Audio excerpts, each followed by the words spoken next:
Երևանի քաղաքապետարանի 2013 թվականի ծրագրերով շարունակվող բարեկարգման եւ կանաչապատման աշխատանքների ընթացքին Երևանի քաղաքապետ Տարոն Մարգարյանն այս անգամ հետևել է Տավ-Թաշեն վարչական շրջանում։ Մինչին հրապարակներ այցելելը քաղաքապետը նախ ծանոթացել է թիվ 192 հանրակրթական դպրոցին կից հիմնվող նոր շախմատի դպրոցի պայմանների։ Պատասխանատուները զեկուցել են, որ վերանորոգման աշխատանքներն արդեն մոտենում են ավարտին եւ շուտով այն ամբողջությամբ կկահավորվի համապատասխան գույքով ու պաշտոնապես կբացի իր դռները։ Իդեպ մայրաքաղաքում այս մարզաձևի զարգացման օժանդակելու նպատակով քաղաքապետարանի ծրագրերով շախմատի դպրոցներ կունենան Երևանի բոլոր վարչական շրջանները։ Պարոն Լպուտյանի հետ պայմանավորվածություն ենք ձեռք բերել, որ Երևան քաղաքում բոլոր վարչական շրջաններում ունենանք շախմատի դպրոցներ։ Եվ այսօր Երևան քաղաքում ունենք 3 շախմատի դպրոցներ, պատրաստվում ենք մոտակա ժամանակները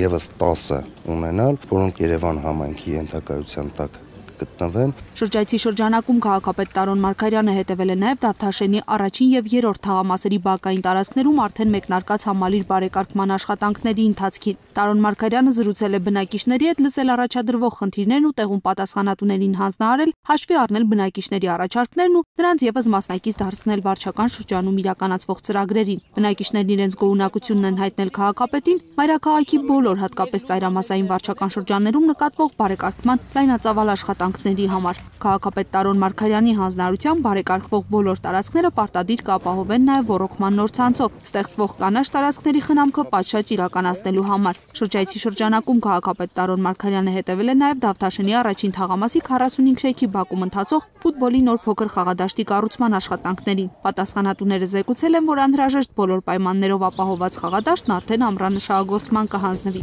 Գոհունակություն հայտնելով լայն թափով մեկնարկած աշխատանքների ընթացքից Տավ-Թաշենցիները նկատել են, որ արդեն ամռանը իրենց երեխաների հետ միասին կկարողանան լիարժեք հանգստանալ հենց իրենց իսկ բակերում։ Քաղաքապետ Տարոն Մարգարյանն էլ պատասխանատուներին հանձնարարել է մշտական հսկողության տակ պահել իրականացվող աշխատանքների ընթացքն ու դրանք ավարտել սահմանված ժամկետներում, որպեսզի նորաստեղծ հանգստի այս գոտիները նոր առաջ հանձնվեն բնակիչների տնօրինմանը։